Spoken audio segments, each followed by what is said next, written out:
이토록 온 국민이 마음을 모아 응원하는 선수가 몇이나 있을까요? 며칠 전 드디어 이강인 선수의 벤투호 재승선이 공식 발표됐습니다. 가슴 벅차면서도 긴장되는 일인데요. 빌드업 플랜 A만이 아니라 새로운 전술을 볼 수 있을 거란 기대와 함께 충분히 실력을 발휘할 기회가 충분히 주어지길 바라는 그런 마음이죠. 지난달 초 시즌이 시작하면서부터 이강인 선수는 완전히 다른 이강인 버전 2.0으로 돌아왔습니다. 그동안 단점으로 지목되던 스피드와 흐름을 끊는 드리블은 거의 완벽할 정도로 개선돼 오히려 경기의 템포를 한층 올리는 강점으로 활용되기 시작했거든요. 소속팀 감독과도 합이 잘 맞는지 이제는 아예 이강인이 더 자유롭게 뛰며 크게 성장하는 일을 돕기 위해 추가 전력 보강하지 않고 이강인 중심으로 전술을 풀어낼 예정이다 라는 공식 발언까지 했죠. 오늘은 이강인 선수가 다가올 9월 대표팀 경기에서 보여줄 수 있을 거라 기대되는 특히 김민재, 이강인, 손흥민을 잇는 공격 루트를 최근 경기에서 보여준 움직임과 연관한 분석을 전해드리려고 합니다. 잠시 저희 광화문 브리핑 구독 설정도 부탁드려요.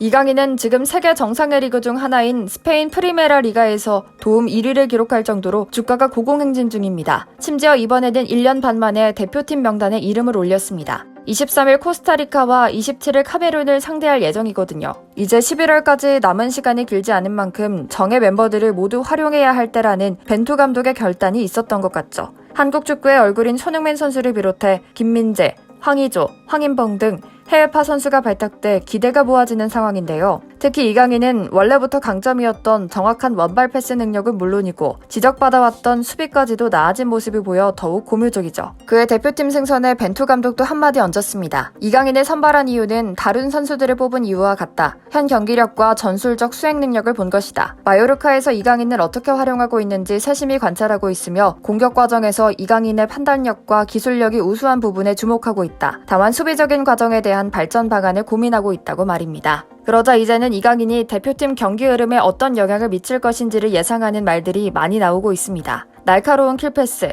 세트피스에서 경기 흐름을 읽는 능력으로 과감하고 시원시원한 공격으로 흐름을 바꿀 수 있을 것이라는 예상인데요. 안타깝게도 아직까지는 소속팀 마요르카에서와는 다르게 대표팀에선 출전 시간이 극히 제한되기 때문에 스스로의 몸과 마음 관리가 중요할 거란 예상이 되죠. 그러나 이강인이 스스로를 증명하며 성장한 모습을 보면 이제는 흐름을 끊어먹는 선수가 아니라 흐름을 끌어올리는 선수로서의 역할을 톡톡히 할 것이란 믿음이 듭니다.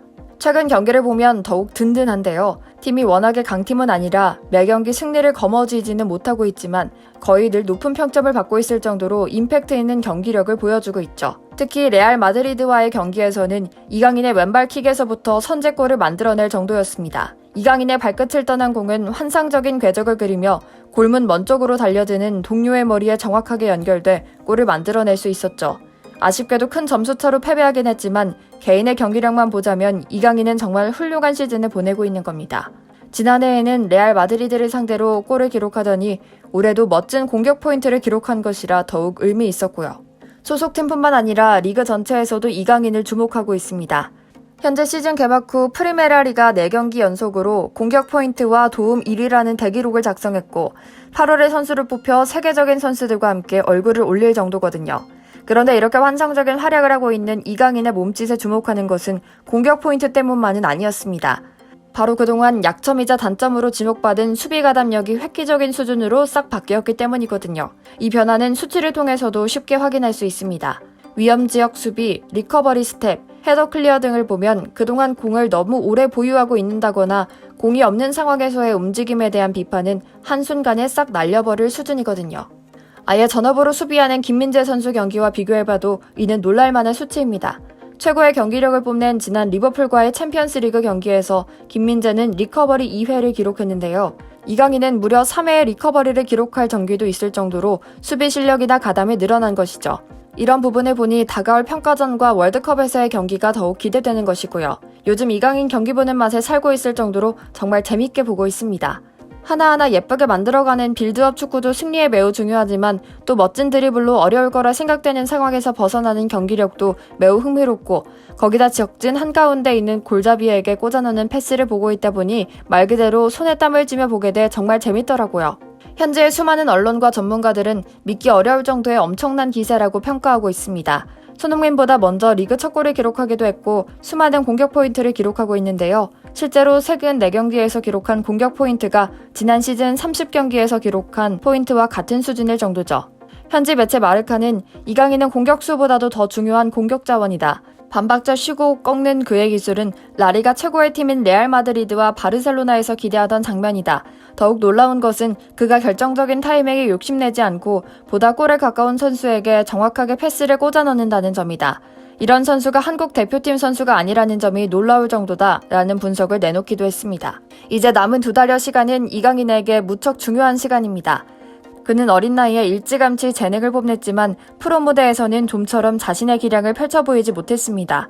16살에 데뷔했던 발렌시아 시절에는 출전 기회 자체를 잡기가 어려웠고 여차저차 이적한 마요르카에서도 팬데믹 등으로 어려움을 겪었습니다.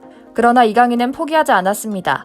그를 향한 수많은 기대와 똑같이 가득한 의혹을 잘 알고 있으면서도 그의 강점을 살리면서도 단점은 보완하는 전공법으로 스스로를 키웠습니다. 마인드셋 또한 강인하게 다져왔습니다. 특히 이제 다가올 카타르 월드컵에서 제대로 뛰어보겠다는 불타는 의지도 있습니다. 21살의 그는 스스로가 믿고 원하는 모습을 갖추기 위해 그 누구보다 철저하게 준비해 이뤄내는 성숙한 모습을 보여줬습니다. 이강인은 최근 확실히 몸싸움에서도 강인하고 스피드도 폭발적인 경기력을 보여주고 있습니다. 골을 기록하고 팀에서 만들어낸 다수의 골이 이강인 발끝에서 시작됐습니다.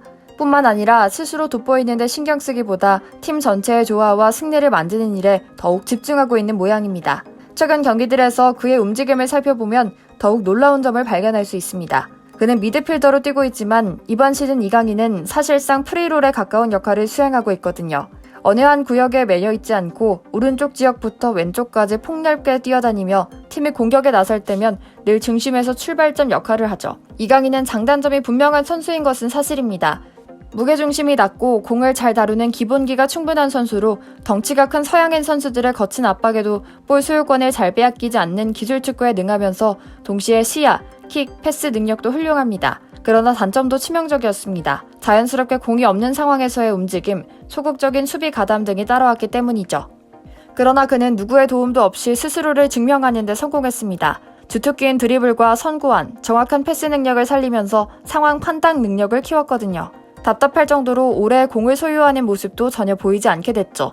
덕분에 정교한 패스워크의 구심점 역할을 수행하면서 팀이 경기하며 골로 이어지기 위해 무조건 지나가는 허브 역할을 제대로 해내게 됐고 팀 전체의 공격 속도도 한 박자 빨라졌고요. 이런 이강인 2.0으로의 업그레이드 결과에 대해 스스로도 만족하는 분위기입니다.